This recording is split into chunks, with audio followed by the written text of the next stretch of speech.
Hi guys, in today's video I want to talk about sort of some things that I've learned about how to handle transitioning through like major life changes. So for me personally, this transition has been about being a student my whole life to now being an independent adult that has bills and a job. And I think the hardest thing for me was that it took a lot to figure it out, but you spend your whole life being a student and then you're just like, okay, if I can just graduate high school, I'll be happy. Okay, if I can just get into a college, and then so on and so forth. And you're constantly chasing these milestones in your life and outcomes and effectively postponing your happiness until you achieve those things. You just keep telling yourself that, okay, I'll be happy if I could just pass this test. And then it happened, and then I just felt really lost.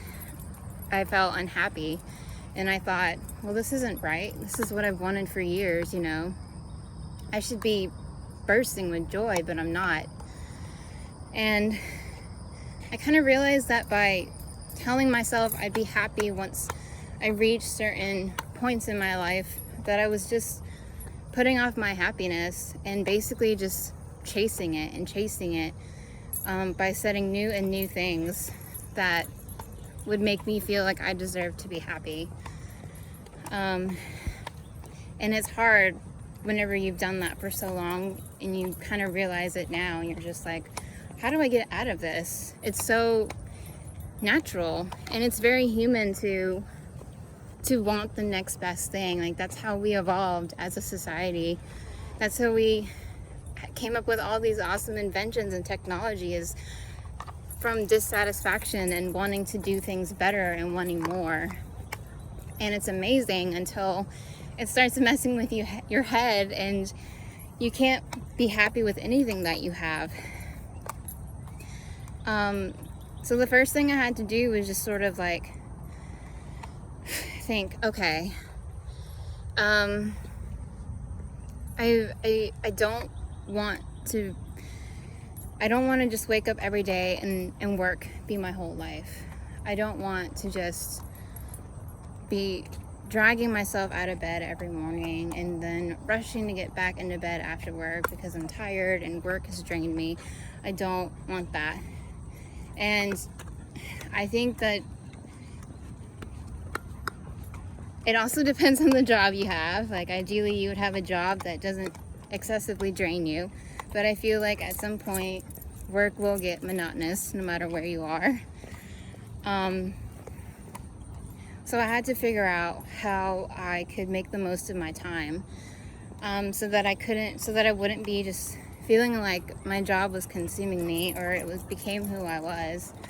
So I made sort of a mental inventory of all the things that I felt were wasting my time or just sending off negative vibes to my growth. And the first thing I noticed was social media. So I'm very particular about who I follow on social media and what's in my feed. It's mostly friends, people I know, and then like funny memes or cooking tips or cake decorating videos. So just being careful about what I spend my time consuming. We aren't always aware of our thoughts, but they still affect us emotionally.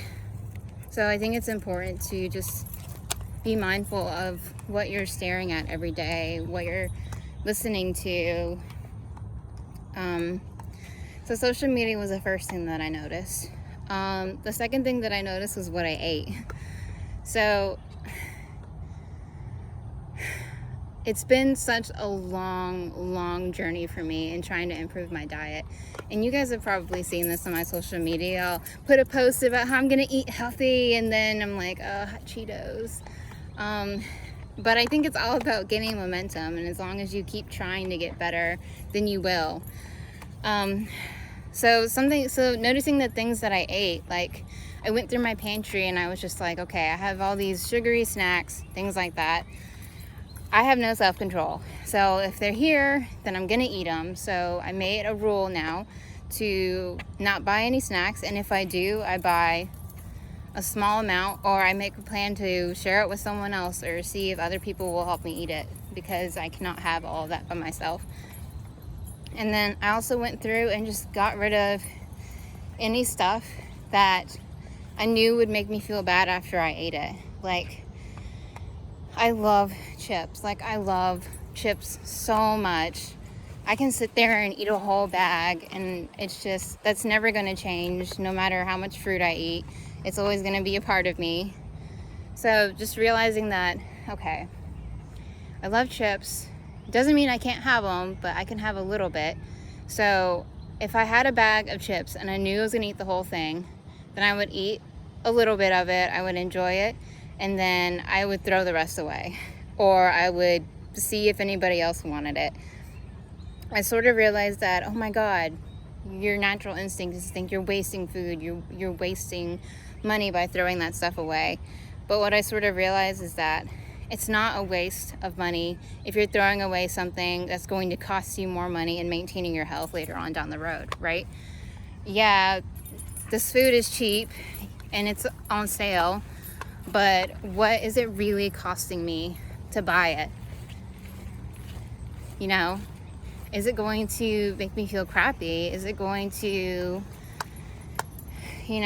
damage my organs in the long run? What is the real cost of buying this food? Instead of just thinking, oh, it's delicious and it's cheap, but considering the long-term impact that what you buy will have on your body and your mind is something that I also started learning how to do. And then the last thing was about learning how to find joy in the little things. Like, I really enjoy walking my dog. Here he is. It makes me happy to know that he's like getting his exercise and he's getting outdoors, because he's an animal. He's natural inclination to want to be outdoors, and I think that's how humans are too.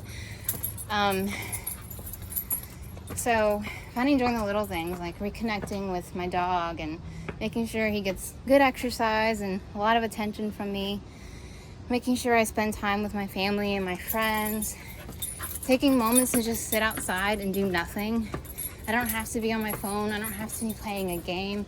That kind of stuff will always be there, And we don't have a lot of time, so do I want to spend my time mindlessly scrolling, or do I want to spend my time doing something that's going to rejuvenate me and make me feel better about myself, or something that's going to drain me and make me more insecure and anxious? And I think finding joy in the little things is something that just takes practice. It's not something, especially with the culture that we live in, that's just going to come naturally to most people. And then finally, I think it's not only important to learn to find joy in the little things, but also to learn how to create joy. And this can take so many different forms. It just requires that you set aside the time to explore it. Like, some people, it makes them feel really good to help others. Some people, it makes them feel really good to create art, or really good to listen to their favorite song. And I think we underestimate the impact that we have on the people around us. When you're happy and when you're joyful, it's contagious. It spreads and it emanates from you, and it influences the people around you, whether you see it and realize it or not. So basically, this is just kind of what I wanted to share with you guys about how I've learned to transition through a major life change and losing an identity that I've had for my whole life, and figuring out how to, I guess, find my own sort of happiness and joy, not attaching it to any outcomes, and just how to be like happier and healthier. And I hope that if any of you guys are going through some sort of life change that's making you feel lost, then I've given you some ideas and some tips on how to sort of navigate that. All right, bye, have a great day.